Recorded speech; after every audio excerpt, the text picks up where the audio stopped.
Hola, gringas y gringos, and welcome to Gringos Are Us, expats with a plan. In today's video, we want to talk a little bit about the neighborhood that we're living in. We actually got to do a neighborhood walk, and we're going to share it with you. We got our steps in, and we're going to show you how.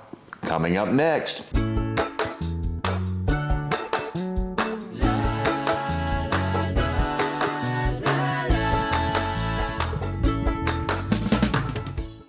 Well, welcome back. Did you like our new intro? Yeah, we decided it was time to just change things up a little bit and put something different out there. So Something a little shorter so it doesn't eat up as much time. And something to keep it fresh. Yeah, which is really cool is that we can actually swap photos out. Now that we got a new way of doing it, couldn't do away with the music though, because that's just become us. Yeah, that's us. La, la, la, la. Yeah. So anyway, this week we're going to show you our neighborhood. Yeah, and you know, I wish I could tell you exactly what our neighborhood is called. There are like 3 different things that come up on the mailing address whenever I look things up, and I have had things delivered here. Yes. FedEx, Amazon, and just a delivery from iHerb. So I'm not even sure. I wanted to say we were in Colonia Bellavista, and when I tell a taxi driver Bellavista, they know exactly where to go. Yep. But now I'm looking at a map and it's basically saying that we're not Bellavista. It's saying that we are Haciendas Las Brisas, and that Bellavista is right beside us, followed by Malanquin. And Malanquin is an interesting neighborhood in itself. It has a great street, Colonia Avenida. Mm-hmm. And we, in the walk, we're going to show you there, and we got both some pollo and on the rotisserie, and also went to the butcher shop and got us a couple cuts of meat. Got some ice cream. And then we had to walk the long way home because we didn't realize that there actually was a back way that would have put us right back onto the street. But I don't know if that necessarily would have made any bit of difference, though. We're on a hill.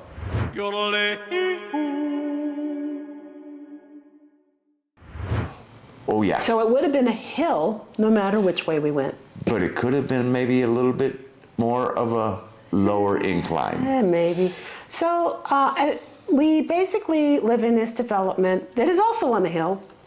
Yes. And we get out at the gate at the top of the development, and we are on Cañada. Hacienda Cañada. Hacienda Cañada. And we just kind of walked along. It's a very nice, quiet residential area. Nice houses. Yeah, just to give everybody an idea, the houses in Bellavista run anywhere, the ones that are for sale are running anywhere from the high 200s to 7 figures.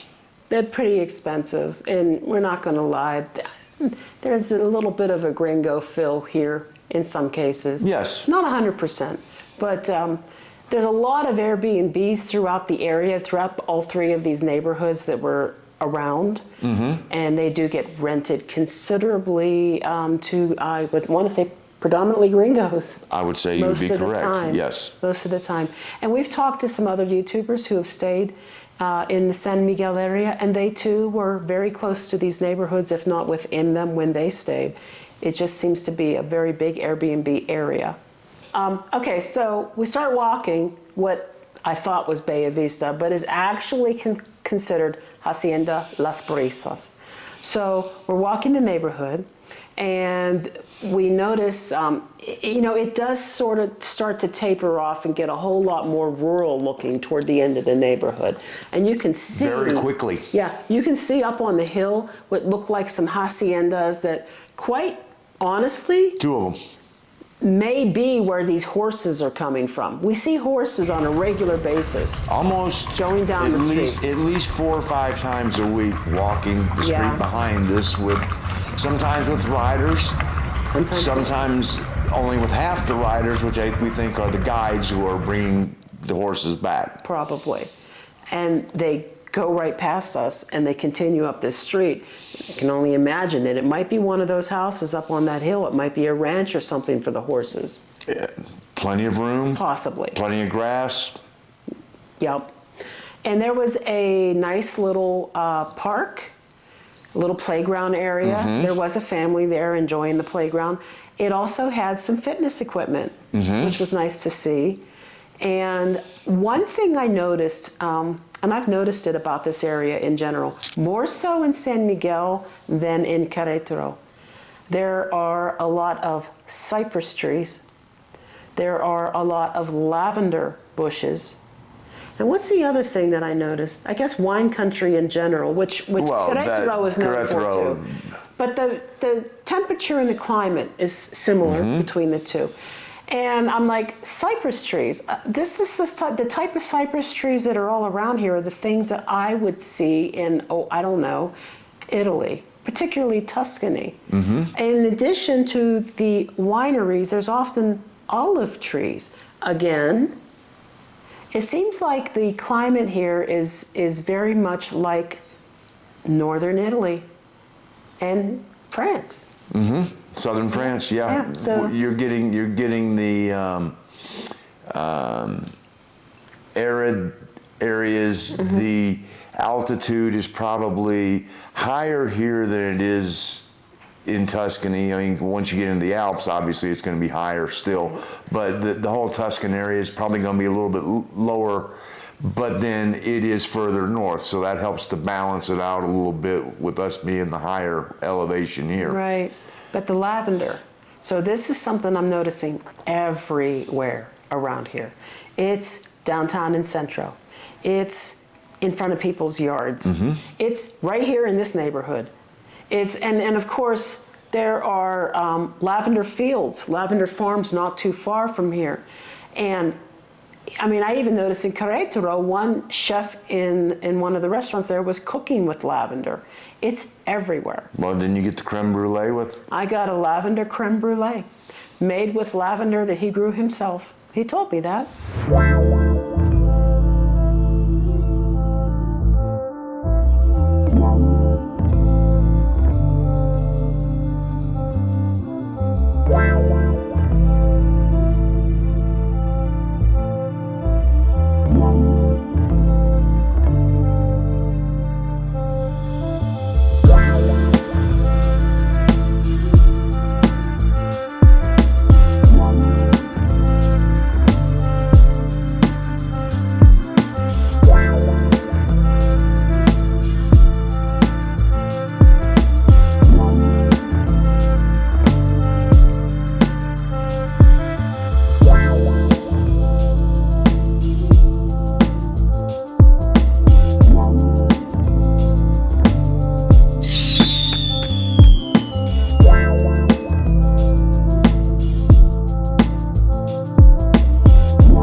Continuing the walk, I knew that somewhere a few blocks away there was rotisserie chicken and other things. And the butcher shop. Yeah. And, yep. So we were walking past a few tiendas on the front street, very close to the highway where we are. And when you cross that highway, there's a bridge. And I think there's also a tunnel. I think there's a tunnel. I have to investigate. But this highway, there are ways to get across it so that you can continue to walk into Centro. And I would say it's probably what, a 2-mile walk? Minimum. Yeah, and it's gonna be all up hills and stuff, so anyway. Both ways.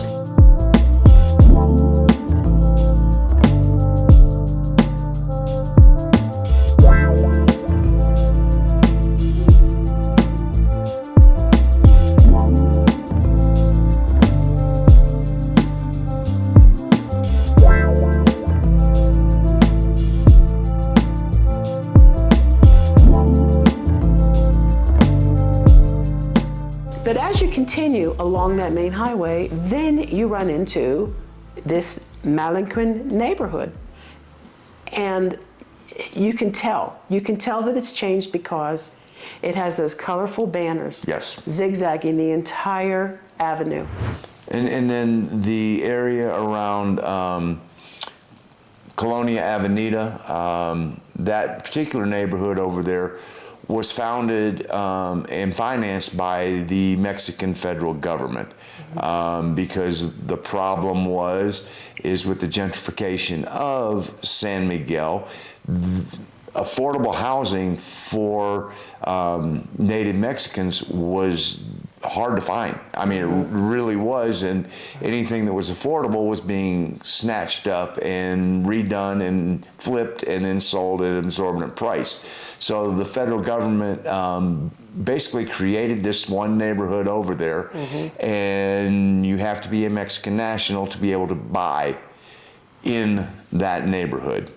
And it's vibrant, it's alive. As you'll see when we're walking down there, it was a blast. There was a lot of people. They were out, they were shopping, music was playing. Oh yeah. You could get everything from your teeth done to your cat's teeth done to because there were veterinarian places. You can get your hair done, buying furniture, buying clothes. There was like a seamstress or possibly an upholstery shop that was over there. Yep.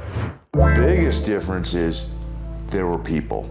And it really is different walking around our neighborhood, as you'll see.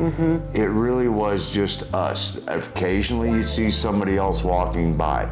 We turn onto Colonial Avenida, and it's like walking into a beehive. Oh, the smells.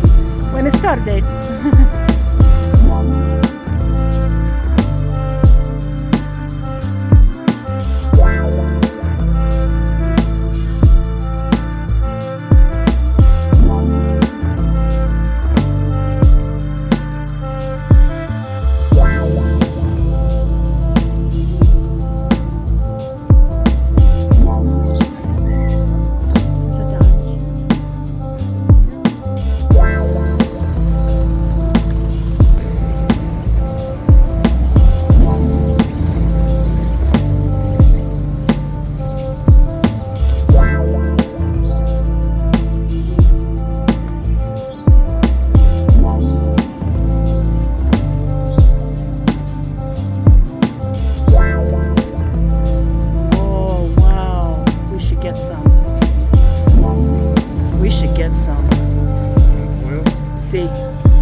Sí. Hace 30 ciudad y 4 años. 4 años. Todo México. Sí. I'm taking a picture of me and my captain. Sí. Gracias, señor.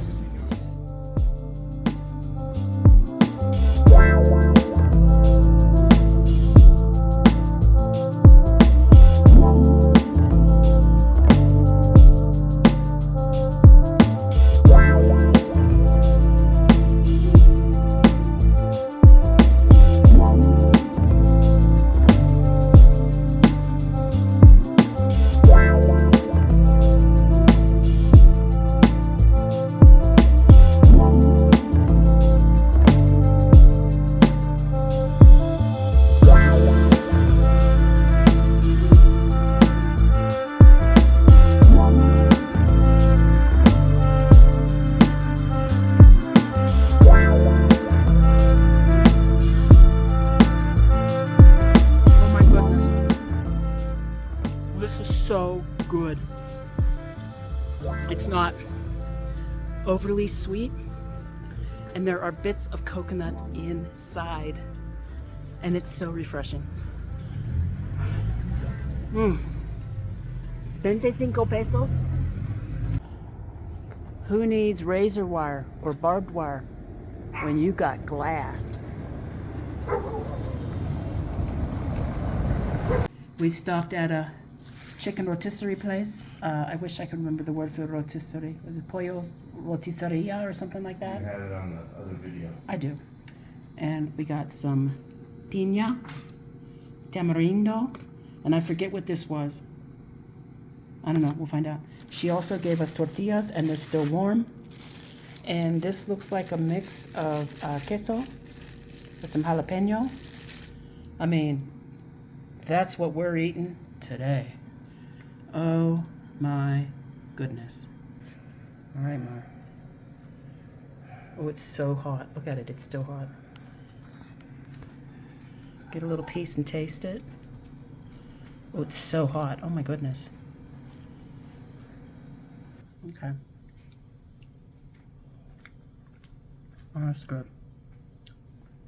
It's moist. I mean, that's white meat and it's moist. It's not dried out. Very good. I'll try the skin because I'm a skin person. Skin for the win. A little on the salty side. I'm finding out this thing that the salt level's on a higher par than what I'm used to. But good flavor. How about these sauces? I'd like to know what this, I'm making a mess now. What's these sauces taste like? Okay. Pina. Pina.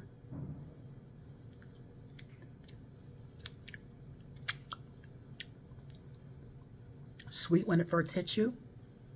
Picante as it gets to the back of your tongue. Mark won't like that one. Okay, how about the tamarindo?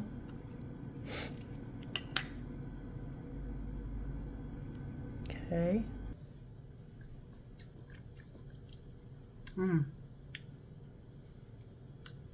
Yeah, very good. Nice flavor, not super sweet, but it is sweet. It's tamarind. I like it. I like it a lot. And now this MM, I forget what she said, what it was, but I'm going to bet it's got mustard in it. Okay. It's honey mustard, basically. It's good. Okay, honey, give us the review of the rotisserie chicken. It's good. And that's it. That's all we need to say. Just a little side note. I mean, we're all kind of hot and sweaty.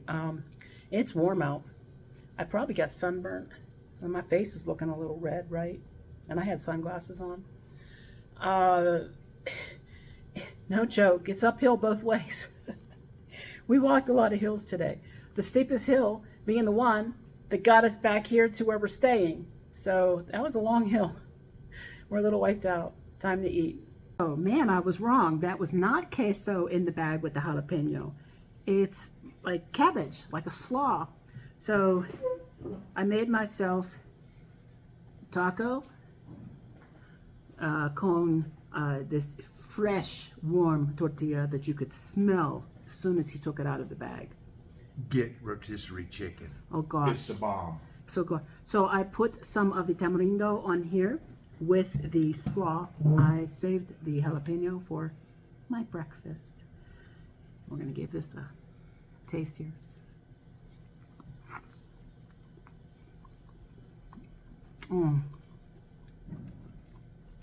Guys, I told you. how much was this chicken? The whole chicken? The whole 130 pesos. 130 pesos. You know, $7? Yeah, a little less than $7. But you got an entire meal with the tortilla and the slaw, and the sauces were probably extra. They were. And I bought 3. So I think the chicken, I don't know what the chicken was. They But ended up being like about 170 some odd, 160 some odd pesos total. yeah, I mean, so good. So good.